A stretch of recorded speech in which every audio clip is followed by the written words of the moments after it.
Good morning students. आज हम next chapter start करने वाले हैं which is lesson 8 motion. This chapter belongs to physics. Now what is motion? A body is said to be in motion when its position changes with time with respect to an observer. अगर किसी body की जो position है किसी observer के respect में time के साथ चेंज हो रही है तो उसे हम क्या कहेंगे? मोशन में कहेंगे। जैसे ये एक पर्सन है, वो साइकिल पे जा रहा है और ये ऑब्जर्वर है, तो इस बॉडी की जो पोजीशन है इस ऑब्जर्वर के रिस्पेक्ट में टाइम के साथ क्या हो रही है? चेंज हो रही है। तो इस ऑब्जर्वर के रिस्पेक्ट में ये जो साइकिल पे पर्सन जा रहा है ये किस में है? मोशन में है। फिर अगर टाइप्स ऑफ मोशन देखें, टाइप्स ऑफ मोशन में आता है rectilinear motion, circular motion, oscillatory motion. Rectilinear motion का मतलब होता है स्ट्रेट लाइन मोशन। तो अगर कोई बॉडी स्ट्रेट लाइन मोशन में जा रही है, स्ट्रेट लाइन में जा रही है, तो उसको हम क्या कहेंगे? रेक्टिलिनियर मोशन कहेंगे। फॉर एग्जाम्पल, अगर आप एक स्ट्रेट रोड पे मूव कर रहे हैं तो आप रेक्टिलिनियर मोशन में मूव कर रहे हैं। फिर सर्कुलर मोशन का मतलब है जब कोई बॉडी सर्कुलर पाथ पे घूमती है तो उसको क्या कहा जाता है? सर्कुलर मोशन कहा जाता है। ऑसिलेटरी मोशन क्या होता है? जब कोई ऑब्जेक्ट अपना मोशन जो है सेम पाथ पे रिपीट करे उसको ऑसिलेटरी मोशन कहते हैं। जैसे ये एक पेंडुलम है, पेंडुलम क्या करता है? अपनी मीन पोजीशन से एक्सट्रीम पोजीशन पे जाता है, फिर एक्सट्रीम पोजीशन से वापस मीन पोजीशन पे आता है, फिर एक्सट्रीम पोजीशन पे जाता है और वापस मीन पोजीशन पे आता है। तो इस तरीके से जो पेंडुलम है वो अपने मोशन को रिपीट कर रहा है सेम पाथ पे, तो इस टाइप के मोशन को हम ऑसिलेटरी मोशन कहते हैं। बट अगर हम रियल लाइफ की बात करें तो रियल लाइफ में ज्यादातर जो मोशन होते हैं वो इन सारे मोशन के कॉम्बिनेशन होते हैं। अब नेक्स्ट टर्म है रेस्ट। रेस्ट क्या होता है? Body is said to be in rest when its position does not change with time with respect to an observer. अगर किसी बॉडी की ऑब्जर्वर के रिस्पेक्ट में पोजीशन चेंज नहीं हो रही टाइम के साथ तो उस ऑब्जेक्ट को हम किस में कहेंगे? रेस्ट में कहेंगे। अब जैसे ये एक ऑब्जर्वर है, यहाँ पे एक और पर्सन है, तो इस पर्सन की जो पोजीशन है वो टाइम के साथ इस ऑब्जर्वर के रिस्पेक्ट में चेंज नहीं हो रही, तो ये पर्सन इस ऑब्जर्वर के रिस्पेक्ट में किस में है? रेस्ट में है। नाउ रेस्ट और मोशन इज नॉन एब्सोल्यूट और rest and motion are relative. इस चीज का मतलब क्या है कि किसी भी बॉडी के लिए रेस्ट या मोशन होना फिक्स नहीं है। वो डिपेंड करता है ऑब्जर्वर के ऊपर कि जो ऑब्जेक्ट है वो रेस्ट में है या मोशन में है। फॉर एग्जाम्पल, ये एक पर्सन है, ये एक ट्री के अंदर खड़ा हुआ है, ये पर्सन बस में जा रहे हैं, ठीक है। तो अगर ये इस बार हम इसको ऑब्जर्वर रखते हैं, ठीक है, और ये बॉडी है, इसको हम बॉडी मानते हैं, तो इस ऑब्जर्वर के रिस्पेक्ट में ये जो बॉडी है ये किस में है? मोशन में है। क्योंकि ये बस आगे जा रही है तो टाइम के साथ बस के साथ इस पर्सन की पोजीशन भी क्या हो रही है? चेंज हो रही है इसके लिए। तो इस ऑब्जर्वर के रिस्पेक्ट में ये पर्सन किस में है? मोशन में है।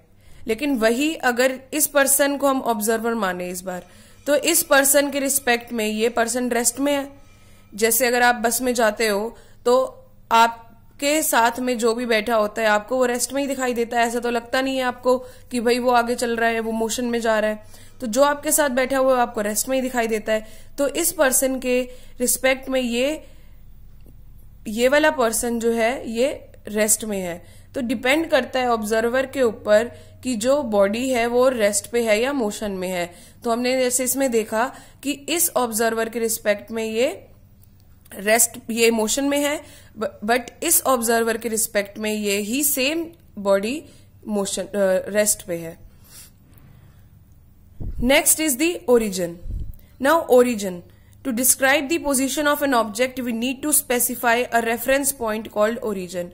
अगर हमें किसी भी ऑब्जेक्ट का मोशन बताना है, पोजीशन बतानी है, मोशन बताना है, तो हमें उसका एक रेफरेंस पॉइंट बताना पड़ेगा जिसको हम ओरिजिन कहते हैं। जैसे अगर आप एक कार्टेशियन प्लेन लेते हैं तो उसमें जो आइडियल रेफरेंस पॉइंट माना जाता है वो 0 पॉइंट को माना जाता है।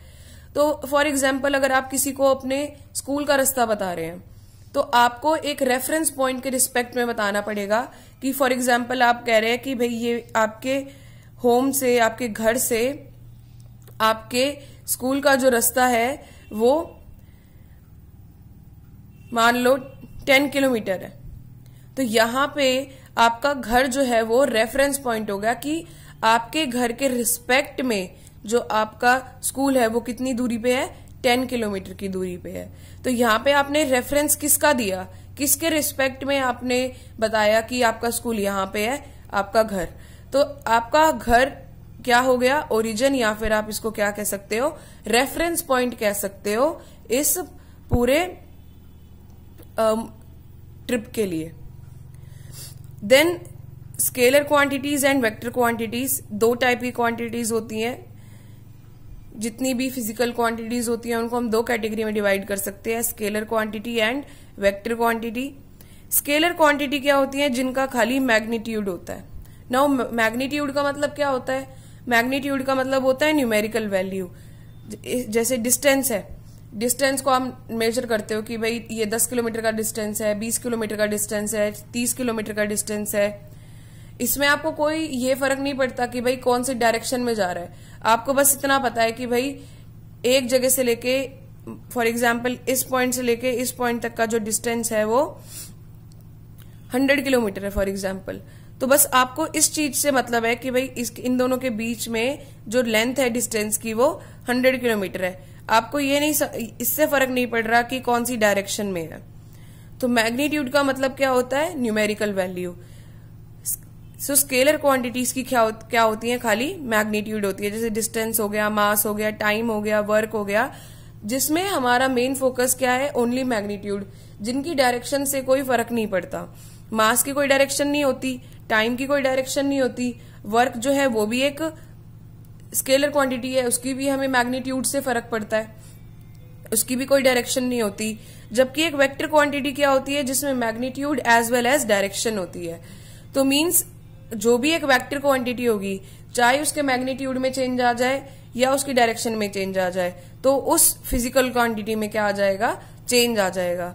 तो for example displacement, velocity, acceleration, ये सारे टॉपिक्स के बारे में, इन सारी टर्म्स के बारे में हम इस चैप्टर में पढ़ेंगे। और ये सारी क्या है, वेक्टर क्वांटिटीज है, जिनका मैग्नीट्यूड भी है एंड डायरेक्शन भी है।